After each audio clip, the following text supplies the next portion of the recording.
Welcome to Vinyl Junkies. Hope you guys had a nice weekend up to now. It's great to see you guys. Looking really forward to having the show and nerding out with you. We're going to talk about collections, so expect a deep look into the Jesus Christ, the heart of a collector and how our minds work. Sorry, what it is that I need to do is I need to shut this off right now. At least we do know that the show is going well right now, right? No echo? If there's echo, just feel free to send me a quick personal message and I'll see it. Lots to talk about. Hey, last week's show was country western. This week we're going to talk about how many records. And we want to know how many records you guys have. I put a nice little kind of like emoji sign and the wow sign. Those of you that put the wow sign, right, are supposed to have over 1,000 records. It's incredible how many wows there are amongst our community. I guess I'm not surprised, but lots of wows. Lots of you guys have tons of records, like thousands of them. And it's going to be fun to hear what you guys have to say during this show and how it is that you got to 5 or 10,000 records, or how it is that you got your first couple of records. Do you remember those stories? Um, there's no hard and fast rule as to what a collection is. I did put up some questions that were basically raised as a hypothetical just to make this lively and interesting. But, how many records do you really need before you call it a collection? What it is that I'll do is I'll try, if I do this properly, to kind of like trace a little bit the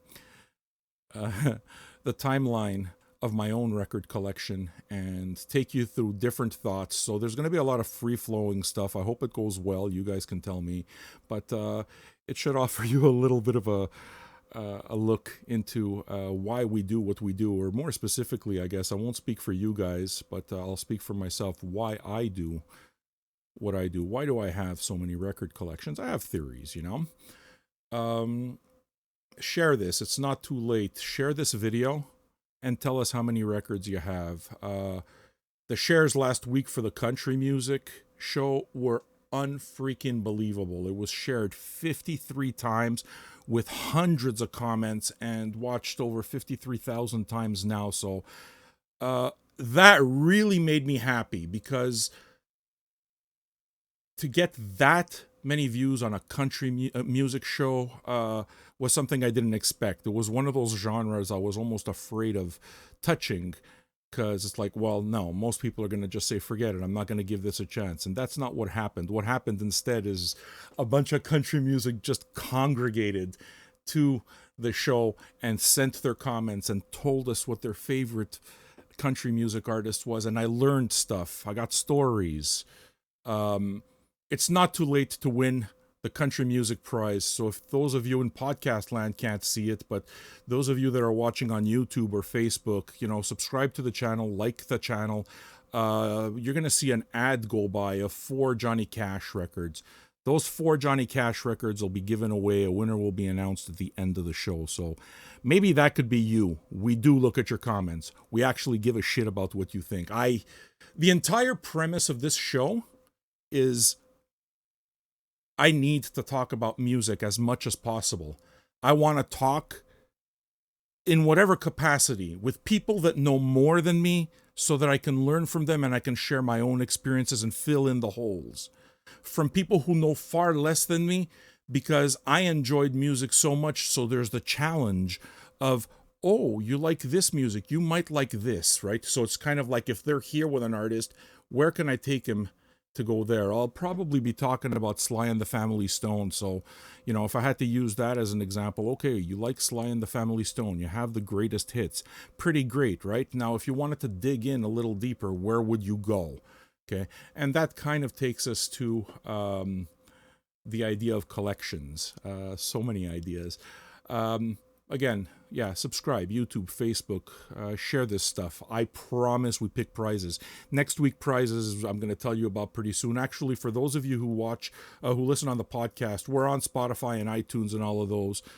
Link those, like us, give us a review. You can be honest. Hey, man, if you think the show sucks, say the show sucks. But if you like it, then it's really cool to hear about it, and it helps me get better. Next week's show, guys. Next week's show you want to know about because you're going to know what prizes you're up for grabs right now, kind of thing, because the shares now go towards next week. We're going to be doing a piano jazz show. So not just jazz, but we're going to be diving into piano jazz. My guest for next week will be Andrew Rossiter of Org Music. They've put out so many good jazz records, and they exist in a pretty... I have a pretty strong idea. Hey, those of you watching in podcast land, if you see the video, those 4 records on showing right now is what's up for grabs. We're going to pick a winner at the end of the day. But yeah, we're going to be talking about piano jazz, and we're not going to cover it all. It's impossible. On the other hand, I think that where it is that we're trying to exist is just to create a conversation between people who love this music, right? So for the newbies, I'm pretty sure that we'll come across something and we'll put together a mix tape on Spotify for you that will give you an idea of all the artists that get name dropped during a show. Same thing for this show. You know, I put together a mixtape on Spotify. Just look for vinyljunkies.co or Vinyl Junkies Co. Or Vinyl Junkies. I don't even remember. But we're there, and you can listen to each week's mixtape. So we're going to put something together for those that don't necessarily want to buy the records, or they want to kind of sample it, or, you know, just people who want music on the go. But we'll be talking about Sun Ra for sure, some Cecil Taylor, some Thelonious Monk. I'm pretty sure I'm going to go into some Charles Mingus, and who knows? I promise we're going to miss a whole lot of artists. There's no way to cover it all. Isn't that what the fun is, though, right? We get to hang out for a little bit. We have fun for an hour. We nerd out. And at the end, it's like, fuck, I wonder what the next one's going to be. I hope that's the case. And the fact is that the show isn't just me talking. The show is me interacting with you guys. And the comments that you make inform everybody else. You see, the content is not just this video. The whole point of Vinyl Junkies and the whole point of the video is just to have the conversation. It is wonderful and worthwhile to have a conversation about art. And that's what we're doing here. You know, and that conversation happens, you know, with you guys giving yours. Offering your perspectives. Me, I'm an old guy. Look, man, I've been collecting records my whole life. That's the truth. And I have my perspectives, and I guess I'll try to spin a yarn as interesting as possible. What can I tell you also? Okay, hey, Detroit people, any Detroit vinyl junkies out there, I will be upping you at the end of this month, Sunday, September 30th. I am planning a Detroit record crawl.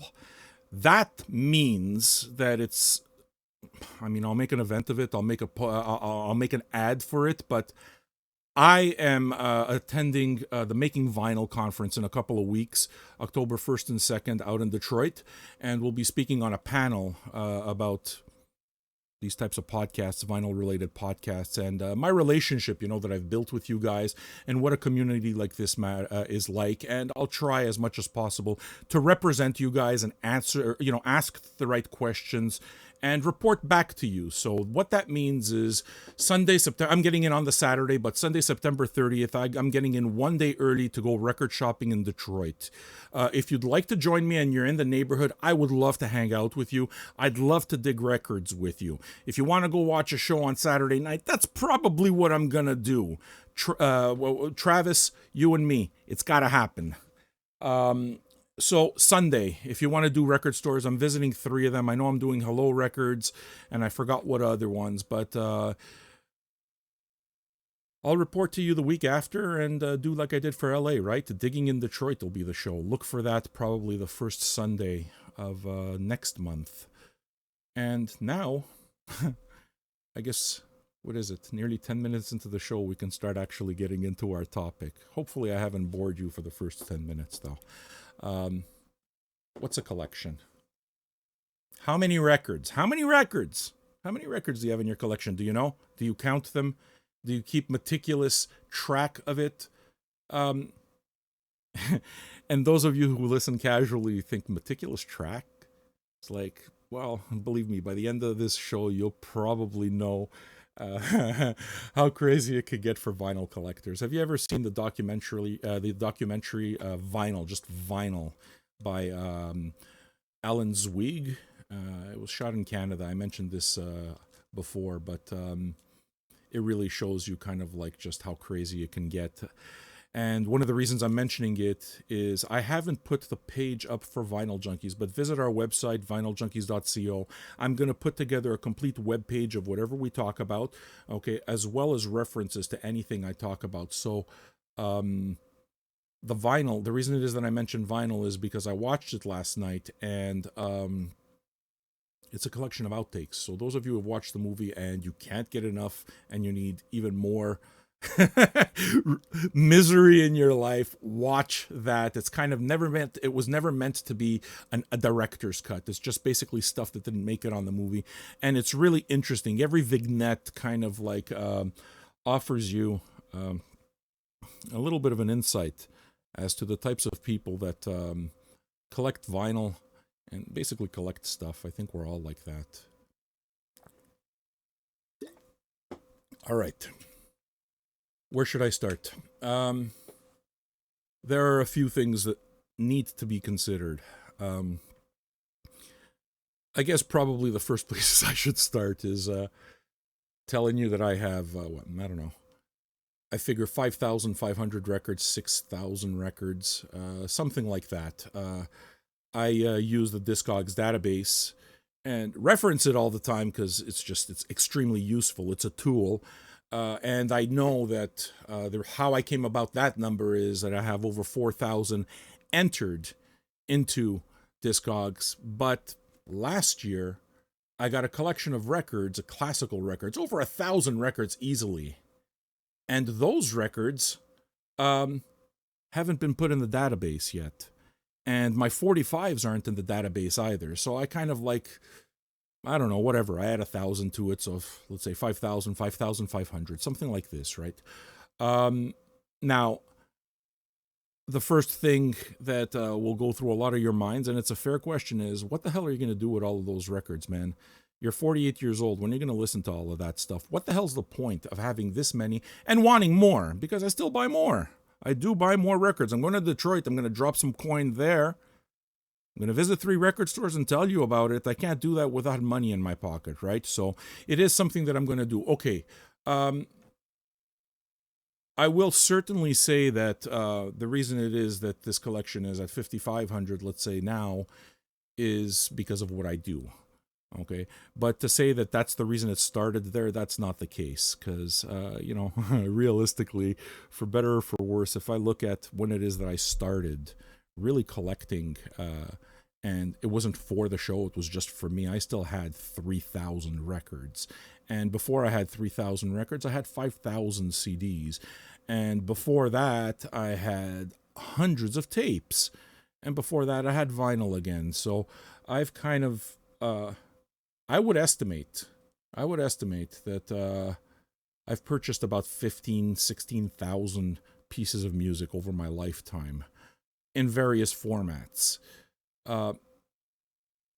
But, I love streaming and I use it. I do. I love Spotify. But the connection to vinyl is what it is that made everything so special. So I have a few theories as to why this stuff happens. I mean, the first thing as to why it is that I have so many is it's pretty simple. It's research material. I have to have a record in order for me to talk about a record. It's not a question about the music, unless we're talking about a record that I'm chasing down. And that kind of goes into the topic, right? That's how collections get as big and ridiculous as they do, because you're always chasing something. Always.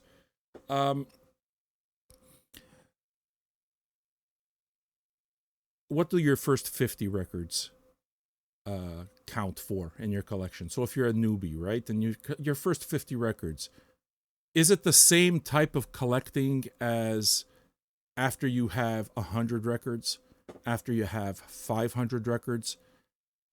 Are you buying the next 50 records the way once you have 1,000 records? Are you buying the same? Are you buying the next 50 records in the same way that you bought your first 50 records? I'm pretty sure that all of you are going to say, hell no.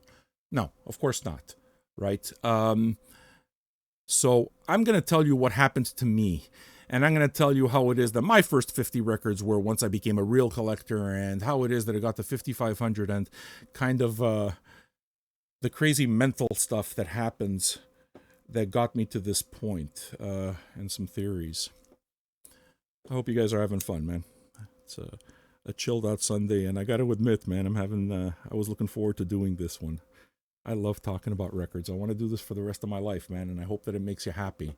But you know what? I'm going to share a story with you at the end. I'm going to read you a story later that tells me that some of this stuff does matter to you just as much as it matters to me, and makes you happy. So I'm happy about that. Okay, so let's get this lit. The first thing that comes into the picture is, I guess, space. Whether you like it or not, how many records you have depends on how much space you have. So if you're going to be a hoarder and you have space for only 500 records, but you got 1,500 records in your house and they're lying around in piles, and you got to kind of like, move around them, there might be an issue.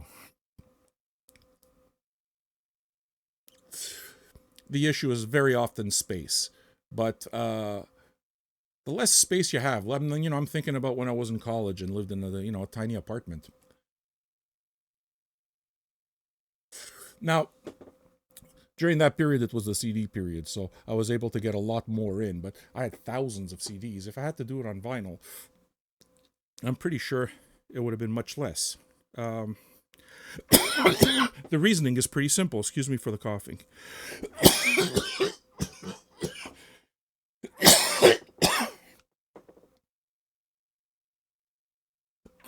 The reasoning is that if you don't have space, you can't put the records in. So what winds up happening, just to give you an idea, you want to know when it is that you want to buy records? Buy them on moving day. If you guys have moving day here in Canada, moving day, you know why?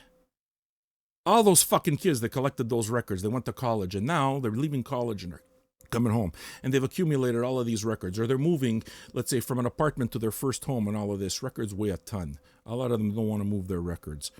They don't. So what they do is they sell them. Okay, so that stuff is there. Of course, that's all space. Again, because you have to have the space for it. I have enough space here. I figured to put another 20,000 records in it, and that's good because I'm building an archive. It's the Vinyl Junkies archive. And I build what I build in exactly the same way that John Peel built his archive. His influence is very big, and in doing this show, I want to make sure that I give you authenticity and I give you stories that matter, and, hopefully I do a good job at continuing the conversation, but the space is there. Now, if you have only space for one Kallax shelf, which is one of those shelves, 4x4, you can get them at IKEA. Fantastic shelves, easiest shelves, cheapest shelves for records. If you got space for only one of those, you're going to wind up trimming a lot. You're going to want to make sure that you have only the records that are there. Let's assume that holds 500 records. I don't know. Okay. You're going to want to make sure that those 500 records, there's no fat on them. Okay. How does that happen? Your first 500 records, or the 500 records that you have, the first 500 that you actually just bought and physically brought into your house, versus the 500. Okay, let's assume that you trimmed and trimmed and trimmed. Let's say now that you've trimmed for 5 years, 500, 5 years from now. Okay, let's say you've still got that space for that 500 records only. Okay, let's assume that you got 500 records right now, 2018, September. You don't have space for more. What are you going to do? You want more. There's always something you like. The only way that you're going to make more is either you're going to wind up, it spills up into everything, and you're going to get into arguments with your spouse or boyfriend or girlfriend, or You're going to trim and make sure that you curate the fuck out of your collection based on what you love. Okay. So if you take those 500 records and you fast forward to, we're 2018, let's say we fast forward 7 years to 2025, it's not going to be the same 500 records. So what's a collection in that case? Well, I would argue that, a collection is always a mirror of who you are, but I would argue that the collection that you'll have in 2025, if you got space for only that 500, is going to be the stuff that matters to you most. It's going to be the stuff that carried the most stories. It's going to be the stuff that impacted you. It's not just the music, Sometimes the music is important enough that you take it with you in the car, you take it on Spotify and everything. But when we're talking about physical product, it's a different thing, right? It's a choice that you're making. You're taking it off the shelf, putting it on the turntable, and you got space for these 500 pieces. Chances are you either stop altogether and you don't collect anymore and that's it, or you got to get rid of one in order to put one in. Now, I think about how it is that I started collecting my first records. And, let's talk about the collecting of your first 500. So I guess at this point, this is where it is that I'll say that in terms of my personal standard, 500 is where it is that you start having a collection. I'll tell you why. Not because I'm right, because as far as I'm concerned, also, if you tell me that only 2 records is a collection, I would agree with you. But there are reasons why it is that I came to that conclusion. I fucking parched throat, man. I got a drink, okay? One sec. Okay. So those 500 records, let's just assume that. When you're starting out and you get your first turntable, you're buying whatever. You're trying to cram in as much as you possibly can. And it's all new. And it's not like Spotify. And it's not like iTunes. And it's not like YouTube. Because we already know that everything is there. No, when it comes to absorbing music on vinyl, it's different. There's a communication that happens. You absorb it differently. Everything, if done properly, is different and better. The example I always give is that listening to vinyl is a sit-down meal. And listening to Spotify is drive-through. They both feed you. But, So, those first 500, what winds up happening, or actually, let's break it down to the first 50. So that would take me to 13 years old, I guess. When I really started buying my own records, 12 years old, 13 years old. Back then it was on cassette, for the most part, either cassette or vinyl. And, 2 things happened.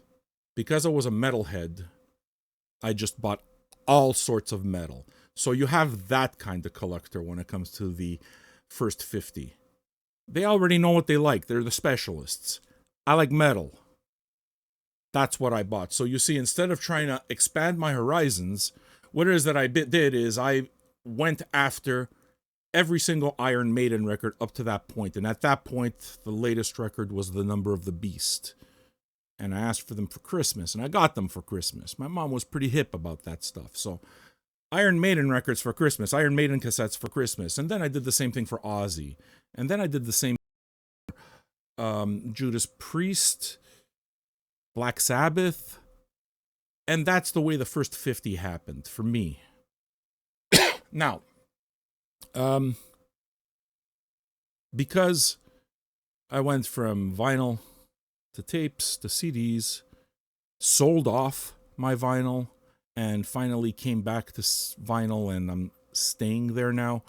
I got a pretty unique experience, and that experience is I got to build that first 5. I had 50 already, okay? I never got rid of some 50 records. Those always stayed with me, including my very first record. We never forget, right? What's your first record? What's the first record you ever bought with your money? Boom. The comments are going to go crazy right now. You know why? Because you all remember and there's a story.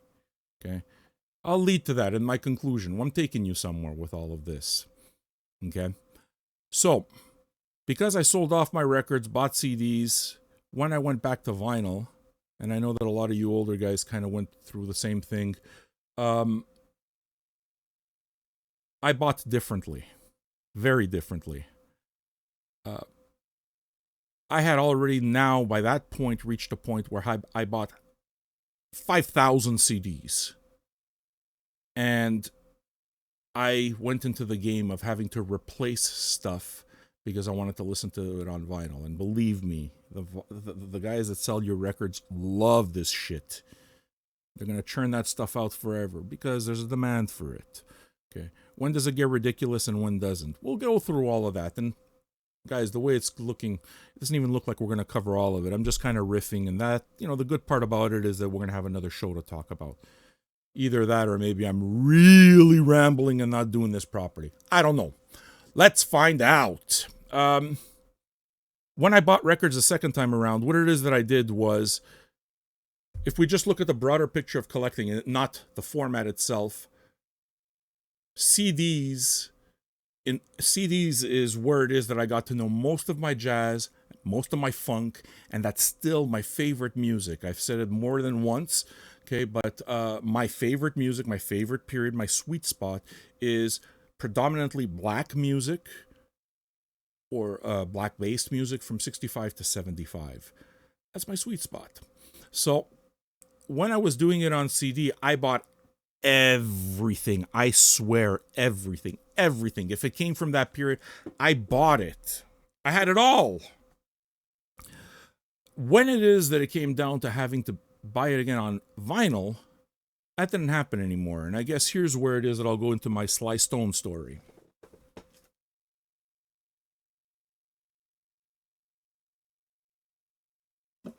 All right. My Sly Stone story. Huge funk phase, I would say, that hasn't ended and will never end. 400 or 500 funk records, soul R&B, that kind of deal. It's never gonna end. If I hear something new, I love it and I go for it. And I'm always interested in hearing, you deep diggers and coming up with the next really big thing. So what I'll do is kind of tell you what happened with Sly and the Family Stone. Needless to say, they were enormous. When it is that I was really beginning to kind of get into my funk period. And it should be said that what got me to funk was hip-hop. West Coast hip-hop. Dr. Dre, man. Diggable Planets. Tribe Called Quest, They're the ones who helped me dig into this jazz and this funk because I was going for... what's this beat? But the thing is, we didn't have the internet. We weren't able to find it. Who sampled it didn't exist. So whenever it is that we would hear something, it would be a revelation. It's like, oh shit, I got headlong into funk. And basically what it meant is that I had to spend every dollar on it, either funk or jazz funk. Ooh, when I discovered that jazz funk existed. Boy, oh boy, oh boy. I hope Donald Byrd's estate owns the rights to those records because they made a coin off of me. I bought them all. But Sly, I bought all of the records. I mean, I'm not sure that there's much greater than that. For me, back in the early 90s to mid-90s, it was all about Parliament, George Clinton. George Clinton was my fucking idol, and Sly and the Family Stone. Sly and the Family Stone were the first band to fully integrate black and white musicians and fucking explode. I think they hit number one. I'm not sure about that too much, but Dance to the Music came out and just changed everything. And then Stand came out. I have Dance to the Music somewhere. That's part of the story. I'll tell you why I wasn't able to find it. And then this one came out, Stand. And then they played Woodstock on a Sunday at 3:30 a.m. And they changed the music. So I went about buying all of these Sly and the Family Stone records. In doing so, absorbed pretty much everything. But not everything. I owned it. I paid for it. I have it. But I didn't particularly care for all of it all the way through. Okay? For my personal taste. I'm not making any value judgment. It's a personal thing. But Life, I liked it. I liked the single on the greatest hits. The album didn't really do it for me. Dance to the Music. a different vibe. It took me a while. That was a record that was the actual dance to the music record, okay? Because the single that was released and that you hear, let's say on Spotify or whatever, is not the same thing that you hear on the album Dance to the Music. That's kind of like this big extended jam. And I wasn't sure I wanted that. I kind of liked the short version, boom, you know? And the rest of the record really wasn't for me. It kind of was, but it was always one of those records I was on the fence with. So if I had to make an analogy here, this is exactly the same thing of, people who don't have space having to trim down. In this case, it's the same mentality, but my mentality is, will I buy it again? Will I purchase this record again? When I started doing the vinyl thing all over again, I bought everything. The reason I did is because I was extremely well funded. I sold off a ton of my CDs. I got maybe 1,000 or less now. And the money that I made selling off those CDs for pennies, for dollars, I know it's stupid. I wish I hadn't done it, but I used to buy records. And at that point, because I was buying the huge volumes of records that I was, coming home with 2 huge bags, right, at a time sometimes, I miss those $400 or $500 shopping sprees. They were fucking awesome. And I didn't feel bad because it's just, hey, I'm selling my CDs, right? But it just goes to show how fucking crazy this hobby gets. I would go about buying everything. Because I was buying it so much, I got it as quick as I could, right? So I did wind up buying Sly and the Family Stone, Dance to the Music. And then I kind of at one point realized, well, you know what? I want this collection. This is before I did the show. I want this collection to I want to listen to the records. What's the point of having a ton of records if you're not going to listen to them? You got to, right? So it's like, I'm going to trim down to only the essentials I don't need. I still don't have the record life, okay? And I have Dance to the Music, but I'm pretty sure that I put it somewhere that way, which is a pile of my doubles and stuff I can get rid of or trade or whatever. I'm pretty sure it's somewhere. It's lost in my collection because I had at one point done a record swap and was thinking about giving this record, swapping it out for something else. There wasn't a taker. Now that I'm doing a show, of course I need the record because it's reference material. I just referenced the record right now. I can't talk about a record I don't have. So I got to pull the record out at some point, and that's why I have 5,500 records. Okay, because the meaning of the record and what it is that it does changes. And it just kind of like points to exactly how deeply personal the relationship between a person and their collection, whatever that is. Some of you it's fucking books, and some of you it's, I don't know, beer bottles, tchotchkes. What do people collect? People, salt and pepper shakers. People collect everything. They collect patches, But the records, before I did the show, I was at the point, okay, you know what, 3,000 I'm going to buy, but I'm not going to really expand too much. The show made it so that I need to be able to talk about stuff, and you never know when there's a story, when you attach meaning to a record. It might have no meaning to you now and take on great meaning later. And it's not just the music, it's the actual artifact, man. There's juju attached to these things. And I have a few examples of that. The first example, now that I have to do a show, right, the context changes. So it's research now. Now you can begin to understand, okay, well, at least in my own brain, I justify, I got 5,500 records. I can add another 15,000 for sure in here for sure. I can justify that because it's an archive and I'm going to do my show and I'm going to base myself on it. And it's important to keep knowing what's there and buying. So that's one side of things. The other side is those of you that don't have the space for all of that and have to get to that 500. What do? You have to get rid of some records. So space, we've covered that. Expansion contraction is the other thing, which kind of goes exactly into what we've been talking about right now.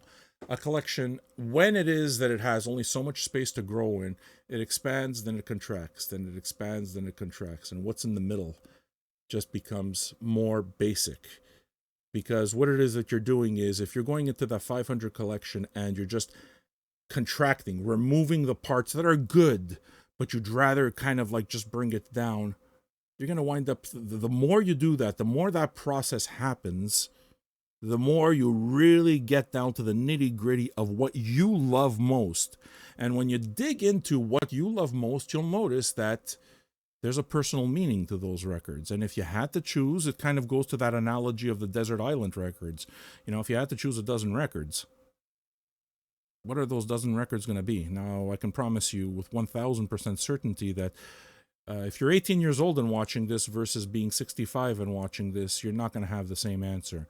And I can assure you that if you're 65, that question, what would be those 12 records you'd take with you, will have changed dozens of times. The more you care about music, the more that number goes up, hundreds of times. So you ask me the question today, and you ask me the question next week, and it might be a different thing. But because we're the way we are, and because we love music as much as we love it, we ask ourselves those questions because it's fun. It's just fun to nerd out on music. So you expand, you contract, you expand, you contract your collection. At the bottom, what are your favorite records? That goes into the size of a collection. Your first 50 or become your essential 50. What are your essential 50? From there, if you had another 50, how does that look?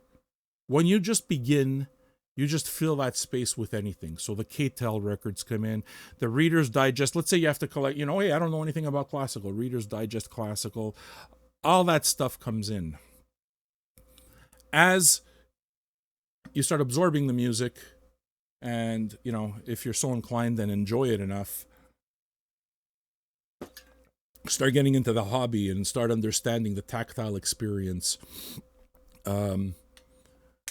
Some stuff winds up going to the side. So I don't have any K-Tel records. I think they're fantastic. I'm serious. I'm not fucking around. I think K-Tel records are fantastic. I love compilations. As a matter of fact, if anything, I would tell you, if you want to start your collection, the best way to start a collection? Buy your absolute favorite records and buy compilations. Compilations, if you got to put your first 50 records together, K-Tel the shit out of that. It'll take you in so many different directions. Quality doesn't matter at this point. All you want is material. You want the music. It'll take you in so many different directions. And that, if you enjoy it, will open other doors. And it'll go. And it just keeps going. It never stops. Curiosity never stops. It never does. That's what we're fascinated by this art. We'll always have questions. So, it comes down to that quality versus quantity thing. If you have the space, then quality kind of drops, right? Because you can afford, because you got the space for it. Put piranhas in a fish tank. They're not going to grow outside of the fish tank, or an Oscar in a fish tank. They're not going to grow. They're going to grow according to the amount of space that they have. Put them in a bigger fish tank, see what happens. So, expansion, contraction. Yeah. What winds up happening is the nitty-gritty, the really tight stuff, the dirty dozen, is where it is that you start focusing most. Quality does matter. So what's the difference between a quality collection and a quantity collection? I have a few ideas. Maybe we're going to... Let's see how argumentative we're going to get here. But we're going to look at a couple of types of collectors, okay? The multiple copy people would be the first ones. I have multiple copies of records. The reason, and of course that affects how many records you wind up having. Because as a jazz collector, you always want the best sounding one, and you want the mono. It's like you wind up going through all of these rabbit holes, all of us, in whatever kind of music we like. So quality winds up motivates us to keep spending. Quantity is only if you got the space for it. The less space you have, arguably, the better quality your record collection is. To who? To nobody but you. You're the only one that matters, man. What other people think of your record collection doesn't fucking matter. Okay. But the thing is that there's different types of multiple copy people, and I'll give two examples. You can tell me whether mine is different than the other. I'm going to tell you. But, okay. The first example that I have is one that I think is completely ridiculous. I always refer to this as the Carcass example, the Metalhead example. When Carcass released their album, I think it's their last album still, but Surgical Steel, fucking brilliant record after like an 18-year hiatus. Fantastic record.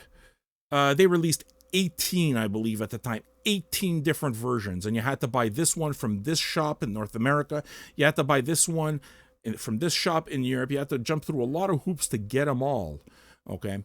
And there were varying degrees of expenses, and you have this guy in a metal group that says, that posts this picture of 18 Carcass records.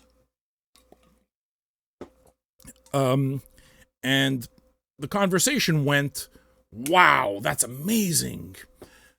Now, the question, you can do what you want with your money, but the question is this. Does that guy have 18 records, or does he have 18 copies of the same record? See, because to me, he can say I have 18 records. I would say, no, you got one record. You got one record. If another one's expanded and it's got extra material, then you got two records. But let's not fucking confuse it. Those collectors are out there. They're allowed to do what they want with their money. But you know what? If they got a collection of 500 and a lot of that 500 is multiple copies of the same thing, then, I would argue that's not necessarily a quality collection. That's a collection that maybe feeds towards our very real compulsion to just fill holes and just keep collecting stuff like we own it somehow. I mean, we all know we're going to die, so we never really own anything. We just rent it. But I guess that would be the second theory that I would say. The holes theory, I'll call it. Just that compulsion to keep buying. The second part of, where it is that you can tear me apart and tell me if my example is different from the Carcass example I gave is Shaft, okay? I was listening to this yesterday. Now, this here is a freaking brilliant record for far more than just the single. As a matter of fact, I would argue my favorite song on it was the 19-minute plus, I believe, version that comes at the end of side 4. It almost takes up the entire side of Shaft, of this here, called Do Your Thing. It's Isaac Hayes just jamming out with a Barkays. Now, my favorite funk jam of all time is Sly and the Family Stone's Sex Machine. 13 minutes of instrumental straight up jam. So, naturally, this Shaft record does the same thing for me. Now, a couple of years ago, I have this record. I've had it since I started recollecting vinyl. It's one of the first things I picked up. 19 minutes or 12 minutes. I forgot how long the version is here, but it takes up almost the entire side. And those who know the song, go to side 4. I did put it on the mixtape. You'll notice that the song just ends with kind of like a stylus scratching across a needle, that sound, and then it goes to another thing. So a couple of years ago, what Now Again does is they put out this thing, which is supposedly many versions of this song were released. Okay, what happened when they put this song is, okay, the history of Shaft is this. He'd already written some songs for Stax. He was a session musician for Stax, and wrote some hits. So Shaft came along, and they entrusted him with doing the soundtrack. Many versions of this soundtrack exist. Okay, the first version was shot in this cavernous studio where they filmed. Okay, and what it is that they did is that they basically live recorded cues to the movies. So they would, shoot a film part and maybe just watch it or observe it, and then add the 30-second cue to that. That was done at MGM Studio. Okay, now what it is that they would do, that was the first step to this record. Then what it is that they did was Isaac Hayes had to make a record out of it. So all of a sudden, these 30-second ideas had to be fleshed out into songs. Okay, and that's where this comes along. So, 30-second just cues, musical cues, become songs. So, those of you that wonder, that might think the Shaft is full of filler material, that's kind of why. But the interesting story there is the story of Do Your Thing, because Do Your Thing, there's nothing short about it. And if anybody who listens to Isaac Hayes knows, this dude liked himself a 10-minute plus song. It's just what he does. He always has. And he's likely the only R&B artist that I can think of, Barry White later on maybe, but that had the audacity to successfully write these 10-minute plus songs and just still sell tons of records. So he was the man. Okay, so now he films for Shaft. They leave MGM and they go down to the Stax recording studios with the Barkays. The Barkays recorded also that at the film studio. And during this session, if you know Do Your Thing, it's a big old jam. Very much like Sex Machine. Just they go on, man. Barkays were fire. So what we find out is after they finish all of this, that what they did is they just let the tape keep rolling. So right at the point where you hear the needle scratch the record, I never knew, a record I've listened to most of my life, never knew that there was music that came beyond that. So now again puts out this single and says, hey, there was another 10 minutes to that song. They just fucked around and it's not as serious, but it's still another 10 minutes of one of your favorite funk jams.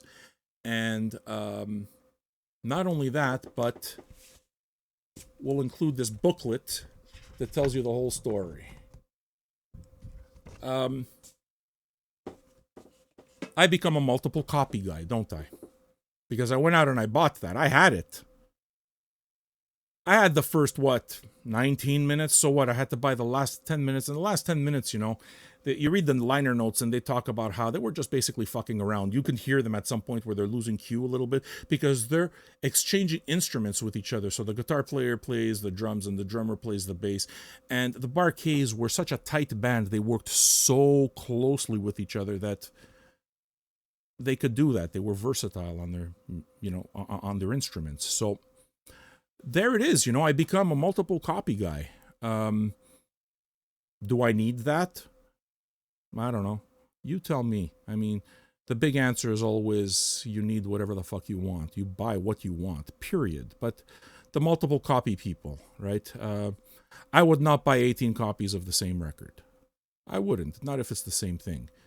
If, one does it mono and I know that the record was originally released in mono, then I'm going to chase that down. I'm going to track that down. There are examples. I've given this example before, but this Captain Beefheart record that just got put out by Third Man is the definitive version. It's the only one that has a cover that actually shows me what's going on.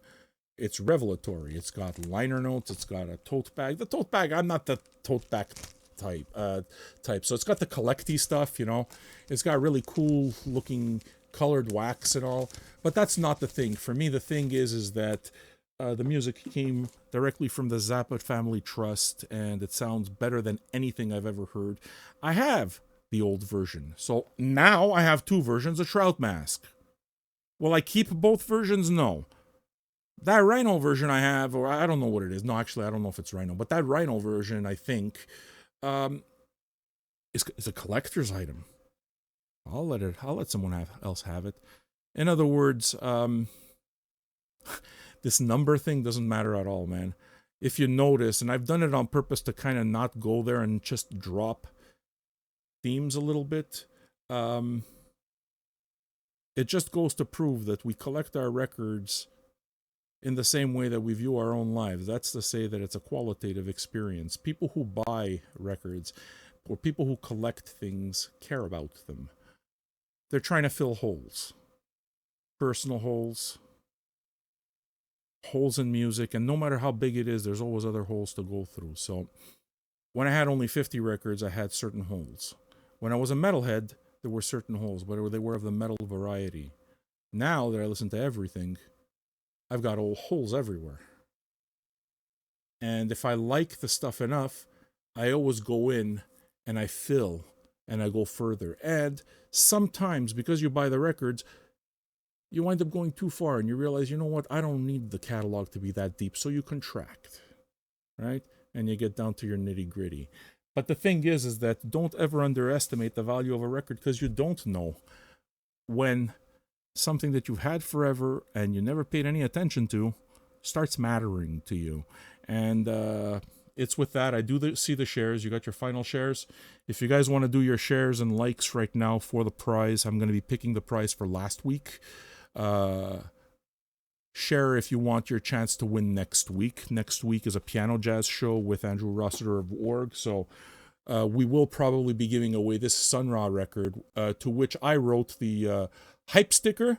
And hopefully the copy that you'll be getting will have the Vinyl Junkies hype sticker. It's our first one. And you're probably going to get some Monk. You're going to get some amazing records. So what I'm saying is it's really cool to be able to share this, because it helps us, of course, and because you will get cool records. Four Johnny Cash records are going to be given away very soon.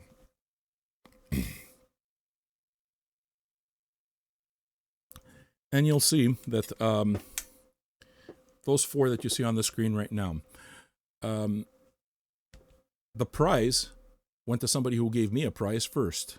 The gift went to somebody who gave me a gift first. The country show was a bit of a revelation to me. I was surprised at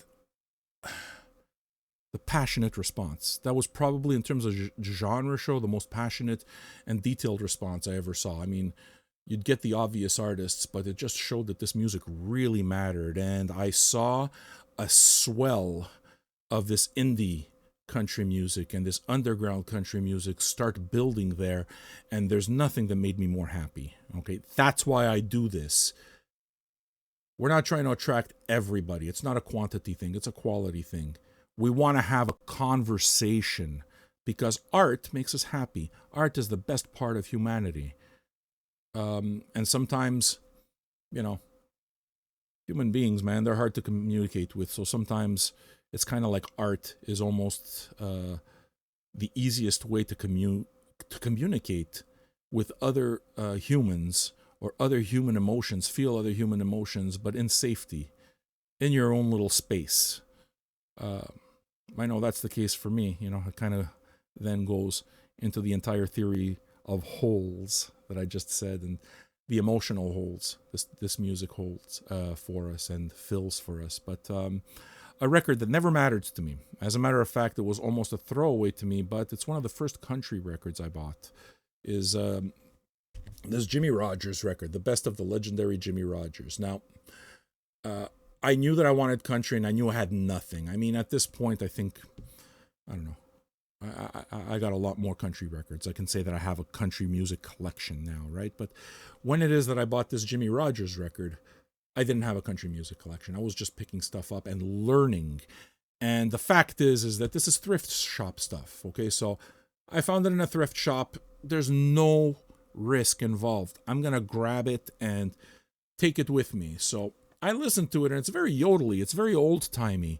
But the thing is that when I played this record and when I bought this record, I was still basically, 2 degrees of Hank Williams III.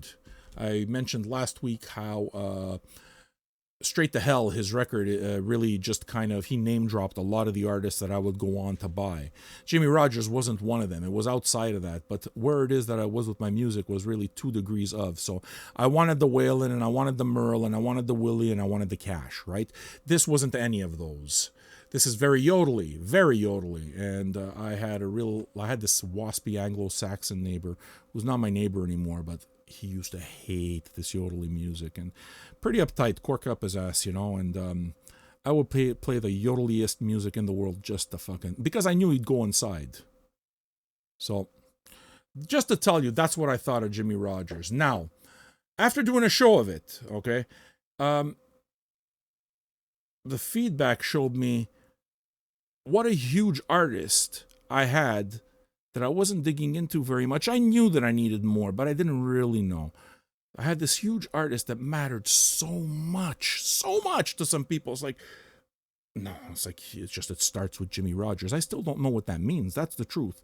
But the impression that I got after doing yesterday's show, last week's show, and a week's worth of comments and 56 shares, okay, was Jimmy Rogers is probably somebody I should be paying far more attention to, okay? So all of a sudden, this record took on a completely different meaning. Also, I bought this maybe 8 years back, so I didn't look for things 8 years ago that I look for now. So I see this here, RCA Victor sign, and I know that those old RCA Victor records sound amazing. So the fact that I bought it in a thrift shop and I didn't really pay any attention to it, and it was yodely, and it has shitty art, that's the other thing that made me think that it wouldn't be good, right? And finally, when a record in the back has just kind of like advertising for other records you can buy, usually that's a budget series. And anyway, I had all of that, but then I received the story, and if you liked the country music banner and all our banners, Christine Kloss does them, and she was awesome. I mean, fucking brilliant banner. But she sent a story because she doesn't do this online, but I thought that the story was amazing and I wanted to share it with you. Once I get it straight. All right, here we go. Some things I want to share about you, about Jimmy Rogers, my dad, and what you said in today's episode about how music and old country music of the time was an expression of life and hardship. My dad is my hero. I lost him this past year. Jimmy Rogers was one of his heroes when he was young. My dad lived in that time, the 1930s, in Pennsylvania. He had a hard life. His dad was a coal miner, and the only memory my dad had of him is burying him when he was only 6 years old. I think my dad related on an emotional level to Jimmy.